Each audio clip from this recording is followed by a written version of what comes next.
Hi, I'm Dr. Jill Shepherd. I'm a lecturer in stem cell biology in the School of Biosciences, and I'm also the program director for our undergraduate program in biomedical science.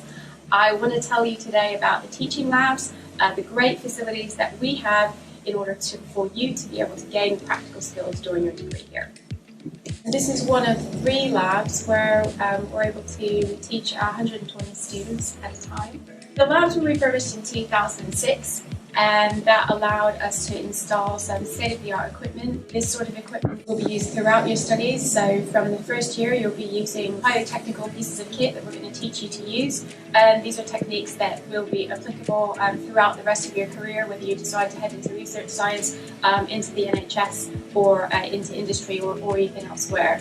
When you start as a first-year student, you'll come into these labs and you'll be working in pairs. So working in pairs, we believe allows students a bit of mutual support from your fellow colleagues, and it helps to support what you're doing.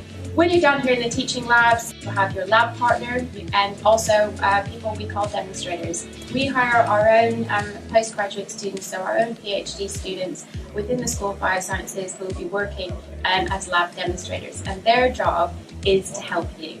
Whilst you'll be doing the work independently with your lab partner, they'll be there to help you along, so you don't have to worry about whenever you get stuck. And that's part of science. Making mistakes happen, that's how we learn. These things you'll be recording in your lab book, and it'll all be part of your write-up, and we'll be able to look and observe and see your learning experience. We also have support from a team of technicians. So our team of 4 technicians support the work that goes on in these teaching labs. So they prepare all of the reagents and the materials so that when you come into the lab to do the practical, everything is ready and set out as you need it to be. They also support keeping things running, so they maintain all the equipment so that it's working properly, so you don't need to worry about things breaking down or anything like that during your practical. We're lucky enough to have the services of a senior demonstrator, so Dr. Rosalind Masterson runs the teaching lab. She oversees all of the work that goes on here. She oversees the team of technicians who get things ready. She also works with the academics to develop the practicals. So each lab practical that you do throughout the course of your time in Biosciences will be associated with a specific module. So a specific module will have the tuition, the content of the module will support the practical, so that the background knowledge that you need to do the practicals will be supported by that module. So you'll have a pre-lab lecture normally, so this is where you've done some pre-reading, you've read through the lab protocol, and your lecturer will talk you through what you can expect from the lab, so you know what to expect before you get here. You know the sorts of techniques that you need to be familiar with before you get here as well.